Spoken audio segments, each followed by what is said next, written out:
Vehicles of today normally use a clutch to transmit power produced by the engine to the gearbox. The vast majority of cars and motorcycles rely on dry friction clutches, which will be explained in this animation. One of its components is the flywheel. The flywheel is connected to the engine through the crankshaft. The flywheel features external teeth that are used to start the engine of the vehicle. When the car key is turned, the engine is started with the help of a pinion and the battery. After a small amount of time, the engine runs on fuel.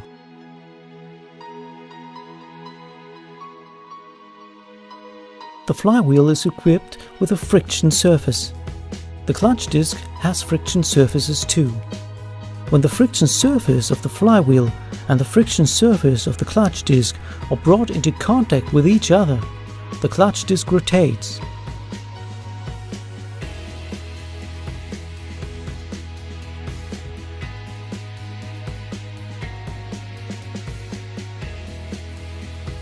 The clutch disc is made of several components, of which the important ones are the hub, which is riveted to the disc with a cover plate, and the friction material installed on both sides.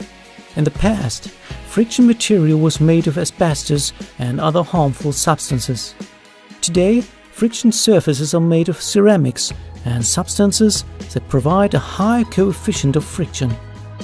In general, cars for daily use are equipped with clutches that feature springs to damper shatter, to achieve an easy operation and to reduce the impact to the gearbox at the engagement.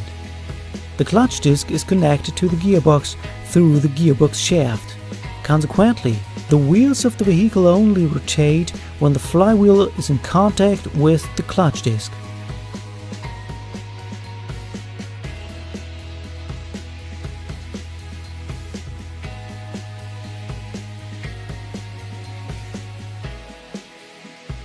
The pressure plate is needed for engaging and disengaging the clutch disc. The pressure plate is riveted to the flywheel.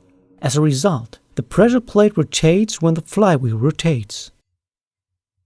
Let's take a closer look in order to see what happens in this important component.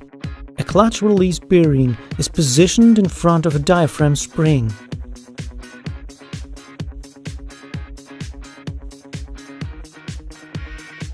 When the release bearing is pushed into the spring, the inner portion of the spring is moved in the direction of the clutch disc, whereas the outer portion of the spring is moved in the other direction.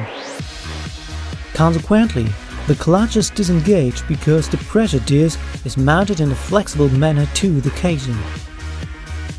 So, the clutch disc can be locked between the flywheel and the pressure plate when the release bearing is released, and it can be released when the bearing is pushed into the diaphragm spring. The mechanical energy produced by the engine is transmitted to the gearbox when the clutch release bearing is released and the clutch disc is engaged.